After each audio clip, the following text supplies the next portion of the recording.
भारत के सर्वोच्च अधिकारी सीडीएस बिपिन रावत का प्लेन क्रैश कैसे हुआ।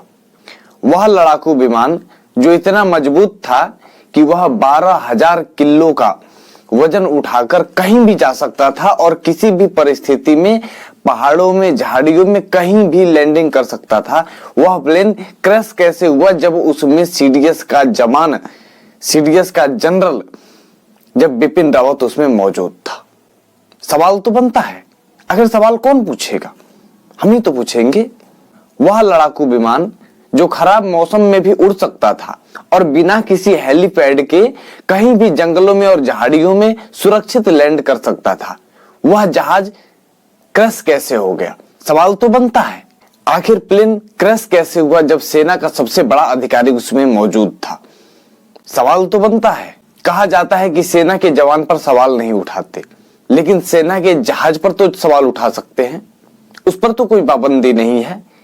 आपसे हम घटियापन का एक नमूना बताना चाहते हैं और दिखाना चाहते हैं कि ईरान के जनरल कासिम सुलेमानी की मौत पर जगह जगह सड़कें जाम की जाती हैं, जिसमें दिल्ली, मुंबई और लखनऊ भी शामिल है। ऐसी जगहों पर प्रदर्शन किए जाते हैं और प्रदर्शन करने के बाद वहां पर मातम मनाई जाती है और भारत के सीडीएस जनरल बिपिन रावत की मौत पर खुशियां मनाई जाती है। क्या यही गंगा जमुनी तहजीब है? उन्हें हर उस बात से प्रसन्नता होती है जब देश की हानि होती है।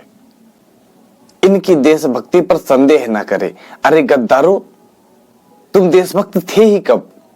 तुम पर एक बार भरोसा किया था पृथ्वीराज चौहान ने, तुम पर एक बार भरोसा पृथ्वीराज चौहान ने किया था और उनका अंजाम क्या हुआ पूरी दुनिया जानती है। मौत से किसकी यारी? आज शेर तो कल सुअरों की बारी।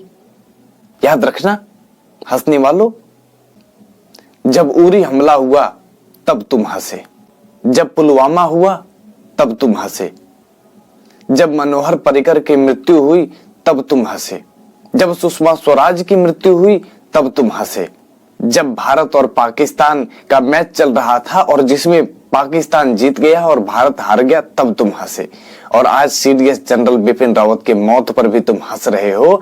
यकीन मानो हमारे नजर में तुम गद्दार ही हो और ऐसे गद्दारों को फांसी पर चढ़ा देना चाहिए।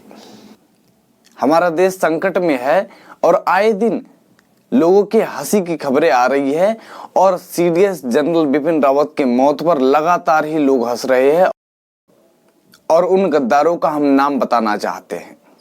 उन गद्दारों का नाम मोहम्मद समीर, मोहम्मद निसार, खान ईसू, मोहम्मद अब्दुल, मोहम्मद जुनैद, मोहम्मद कासिम, ये जितने भी नाम हम बताए हैं, इनसे आप आंकड़ा लगा सकते हैं कि देश का गद्दार कौन है। अगर ऐसे गद्दारों को भी खुली छूट दी जाती है, बोलने की, अभिव्यक्ति की आजादी की और स्वतंत्रता की छूट दी जाती है, तो यकीन मानिए हमारा देश गलत दिशा में जा रहा है।